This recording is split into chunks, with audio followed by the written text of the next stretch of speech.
YouTube, so we're back, of course, to talk about some Final Fantasy VII Rebirth, also some Final Fantasy 16, also Foamstars of all things. Also got a little bit of an update on Dragon Quest 12. There's a lot of things to talk about. Recently, there was a financial call with Square Enix, or more specifically with Takashi Kiryu, the president of Square Enix, where he talked about Rebirth, 16, and Foamstars all underperforming, which is, I guess we didn't really know about Foamstars, or I haven't kept up with that, but we've kind of heard stuff like that. We've heard that they've not necessarily been bad on sales, but they obviously didn't hit like the marks that Square Enix was wanting. So because of Square Enix's president saying this, the shares of Square Enix went down double-digit % and dropped like the most they've dropped in 13 years.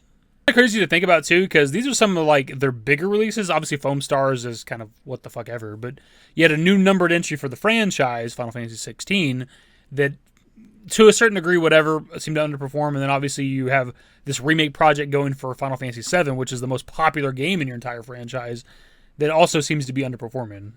So clearly that's going to look bad to investors, right? These games aren't doing what they're supposed to do, or what they're at least planned to do, what Square Enix thought they were going to do sales-wise.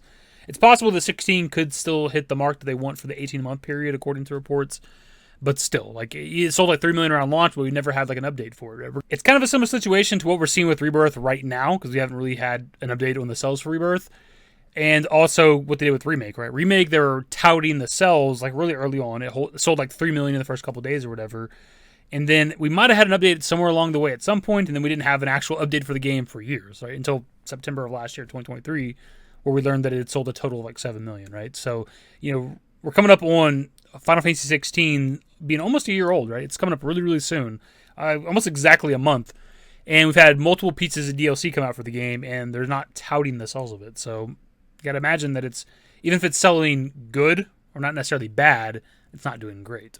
Shares of Square Enix Holdings Company tumbled 16% in their biggest decline in 13 years after its president said sales of recent big-budget games disappointed and that it would take years for a recent reorganization to bear fruit. Sales of Final Fantasy VII Rebirth, Final Fantasy 16, and Foamstars, all released exclusively for PlayStation in the previous fiscal year, fell short of the Japanese game publisher's expectations in both revenue and profit, Takashi Kiryu told analysts the previous day. The company now expects to earn an operating income of 40 billion yen this year, widely missing the average of analyst estimates of 57 billion yen. Its sales and dividend outlook also fell short of expectations. So it's kind of interesting that Foamstars is mentioned alongside those games, these big budget games. I wonder how much that game cost to make, because I don't know shit about it. I know it's like a kind of live service game or whatever, microtransactions, that sort of shit. It's exclusive to PlayStation, which I didn't even know. Like, I don't know shit about the game at all.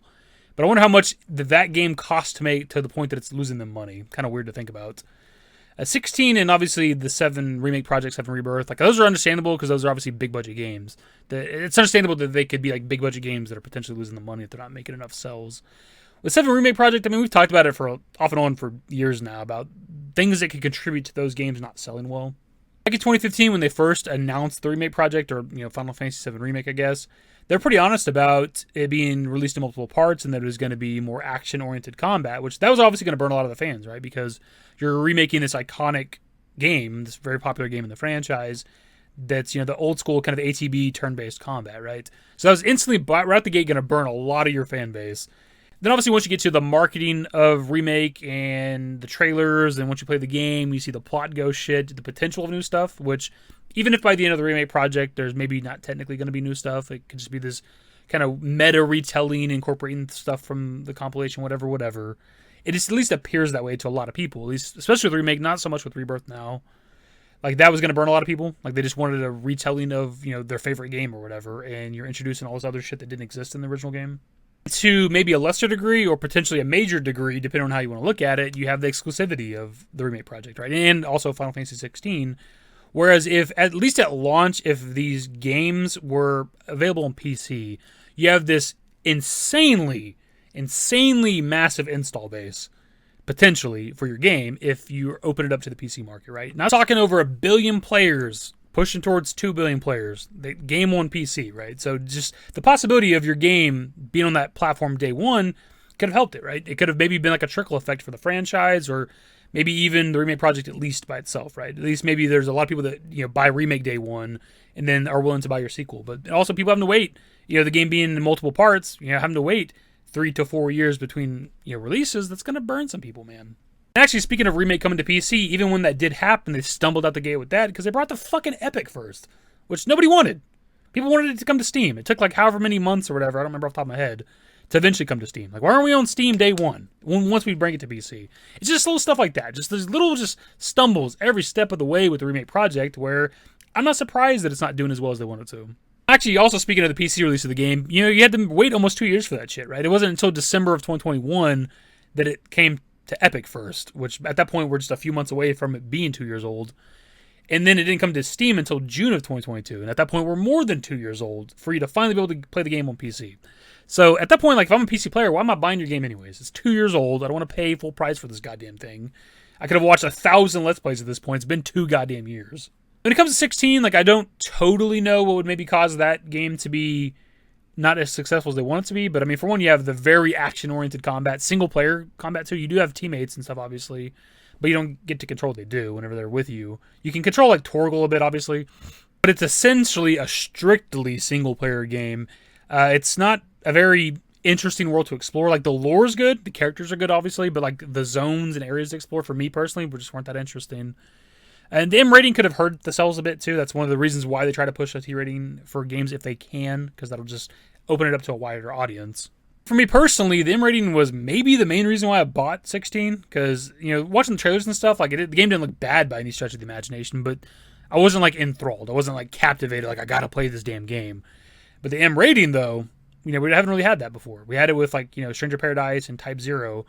But those weren't numbered entries, right? So, like, that was what's so captivating for me. It was like, oh, we're going to get an M-rated numbered entry in the franchise. That's why I was buying it. And also, it's exclusive. Like, that's something that could have hurt it, too, obviously. There's just, 16 had, again, at least launched on PC day one. Like, it might have been so much more successful of a game. And it might still be once it hits the PC market. I don't know what the expected release time frame is for 16 on PC. It might still do well in the PC market. But if it was there day one, though, who knows what could have happened, right? That's just kind of one of those things we'll never know. As for the Dragon Quest 12 update, I don't know if we have an exact quote anywhere, but we have like a recap from Takashi Mochizuki, I think is how you say his name, who is a reporter for Bloomberg, who kind of recapped what was said in the financial call. So let's just read this tweet really quickly. Final Fantasy 16 sales fell short of expectations. Initial momentum was in line with expectations, but the games failed to reach fiscal year goal as its momentum slowed. No updates from sales numbers last announced at 3 million. FF7 Rebirth sales fell short of expectations. Initial momentum didn't reach an internal target. No sales numbers to share. Foamstars fell short of expectations. Initial momentum didn't reach an internal target. No sales numbers to share. Remains confident Final Fantasy 16 can achieve its goal over the original 18-month sales plan. Also, sales of Rebirth and Foamstars aren't necessarily bad. Reorganized development team into 5 console teams, 1 smartphone game team. Has been relied too much on an individual's creativity. Will promote sharing game-making know-how, I think, among teams, and will seek a best balance of individual creativity and organized discipline. Dragon Quest 12 remains under development. Investors react, sell shares heavily, stocks fell to the day's trading limit. Concerns are pipelines have become too empty, no big titles that can lift up the company's top line over the next couple of years. As for the last bit, I mean, I guess it depends on what they consider big releases, but I mean, we have Kingdom Hearts 4 somewhere in the pipeline. I don't know, that's obviously going to be a successful game. Like, that's a very, very popular franchise. And we have Dragon Quest 12, which we got the update that it's still under development, which is good, because some people were kind of worried about that, because they were obviously canceling a bunch of games or whatever we learned about here recently. I mentioned, though, in that video that I think with the big franchises like Dragon Quest, like, they're not, I wouldn't think they would cancel a Dragon Quest 12. They'd cancel many other projects before they would cancel Dragon Quest 12 or Kingdom Hearts 4, right? Like, those games are definitely ones that are going to make the money. And in theory, the third part of the remake project should be a successful game for them that'll come out in the next couple of years. But, I mean, remake didn't do, like, crazy numbers. Rebirth has obviously fallen short somewhere along the way of what their expectations were. And more than likely, the third game will do worse than the second game. So, I don't know. It kind of sucks to say, but that's probably the truth of it. I know we've kind of talked about this a lot, it seems like, here recently. Kind of the sales of Rebirth, how's the game performing, and a little bit of 16 here and there, kind of. But this was obviously a recent report. This is a recent financial call, and it was with the president of Square Enix, and it's kind of like what he's saying, and obviously what he said like seemed to affect the stock and the shit dropping, like the furthest it's dropped in 13 years. So we definitely had to discuss this, obviously, even if it's something we've somewhat discussed before. Of course, pass off to you guys what are your thoughts on kind of everything. I guess it's kind of a lengthy video, longer than it probably needed to be, which is very standard for my channel. I'm glad going forward, as we talked about in one of our recent videos, that they want to move on to other platforms, move on to Xbox, Nintendo, PC, and stuff like that. You know, move away from the exclusive shit. I think that'll help to a certain degree. That won't be the overall remedy, I wouldn't think. But at least that'll open up their games to a wider market, right? And so, like, if they weren't so worried about exclusive shit, whether that's them wanting their games to be exclusive or PlayStation wanting their games to be exclusive, however that works exactly, Like, these games might have performed better. That's just, you know, it's one of those things, again, that we'll just never really know because it didn't happen. Anyways, that's the video. Subscribe to the channel if you guys are new. Social networks in the description below. Follow me on Twitter, dashingdavidbusiness. That's it. Bye. I can do this. I can't see. Damn it, I missed it. Used to care what people thought, but now I care more, and nobody out here's got it figured out. So therefore, I've lost all hope of a happy ending, depending on whether or not it's worth it. So insecure, no one's perfect. We spend it with no shame. We blow that like Coltrane. We in here like Rogaine, or leave it like Cobain.